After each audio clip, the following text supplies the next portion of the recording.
Thanks for joining us today for you on the Daily Edition. Home and away legend Lynn McGranger reveals why she's fighting for our Aussie farmers and bringing her castmates along for the ride. Plus, the backlash begins why Hollywood is up in arms over the sweeping changes to the Academy Awards. Then royal bridesmaid turned foster mum Amber Petty opens up about the decision that changed her life forever. And you probably still know the moves.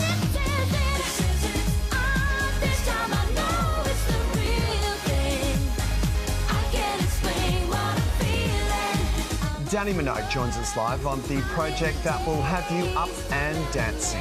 Right now it's all happening in the newsroom, and Ryan, you've got an update for us. Yes, Tom, Sally, good to be with you both. Good afternoon, everyone. We begin with breaking news. A man has been shot dead in the middle of a street in Sydney, in the suburb of Forest Lodge. A major manhunt is underway for two people who are on the run. Let's go live to 7 News reporter Brian Seymour, who was at the scene. Brian, what can you tell us? Yes, a major manhunt for a man and a woman. We have reports seen fleeing the scene here. Behind me, a body lies in the street. A man, we believe in his 20s, a Caucasian man, apparently shot dead in the head, and about 17 police surrounding the scene. They've cordoned off the whole area here. We're in Forest Lodge in Glebe, which is near Sydney Uni. It's all terrace housing. There's a playground here, a kindergarten over here, very quiet family area. And incredibly, most of the neighbours I've spoken to didn't hear or see a thing. Now, this happened just after 12:30 this afternoon, and the man apparently was shot in the head, stumbled some distance and died right in the middle of the street. There were reports of a burnt-out car in a nearby suburb. We're now hearing that may not be related to this incident, but we are hearing that police have recovered a weapon. Now, as I say, the man, it's believed, was shot in the head, so perhaps that weapon they've recovered is a gun of some kind, and a man and a woman fleeing the scene. The K9 squad is out, canvassing the street where the body lies. Also, the police chopper has been circling this area for the last 45 minutes. So we'll have more reports on exactly what has unfolded here, all the details tonight at 6 o'clock on the news. Indeed, Brian. Thank you very much for that information. This is a developing story, and we'll head back to you if there are any further developments. The Turnbull government has had a major win, with state and territory energy ministers agreeing to take the National Energy Guarantee to the next stage. It has now been passed by the Coalition Party Room. Olivia Leeming reports. The states have agreed for the National Energy Guarantee to now be put to the Coalition Party Room for approval, and that meeting will take place this coming Tuesday. So it is progress for the Turnbull government's signature energy policy, but there is still some way to go, with some of the key Labor state governments still withholding their full support. The Federal Energy Minister, Josh Frydenberg, has spent the morning trying to convince them of the benefits of the National Energy Guarantee and also the risks of not implementing it, warning that without it, Australians could face even higher power bills and more blackouts.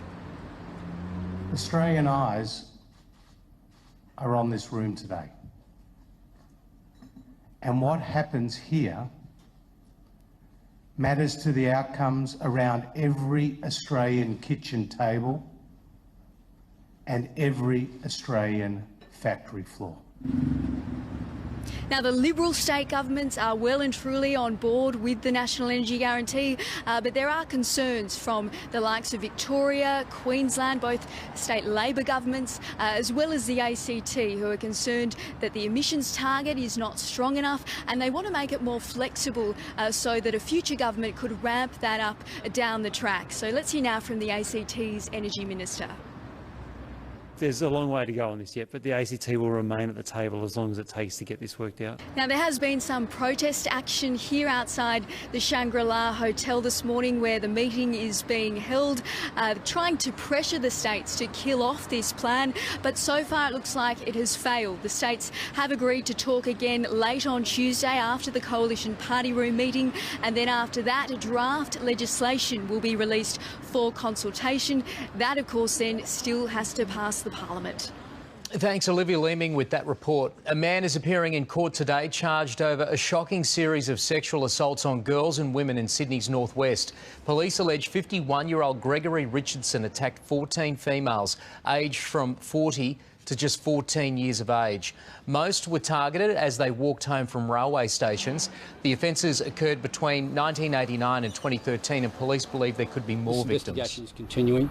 We are inviting anyone who's been a victim of any sexual assault to contact police. Richardson was arrested yesterday during a police raid on his home.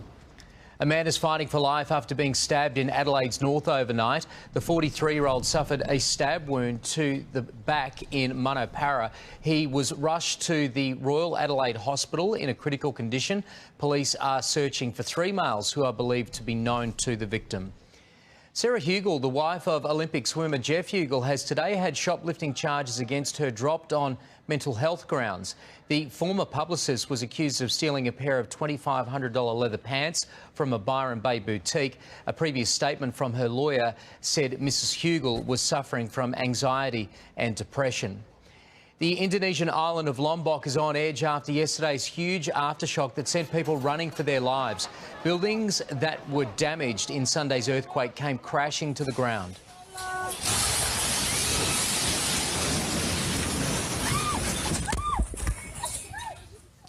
The death toll has risen to 259 people, but it's feared the number could still rise. The Powerball has jackpotted to $100 million, setting a new record for the lottery draw. Last night, there were no Division 1 winners for the 7th consecutive week. The massive prize pool has only been beaten once before, when Oz Lotto climbed to $112 million 6 years ago. That money was split between 4 lucky winners.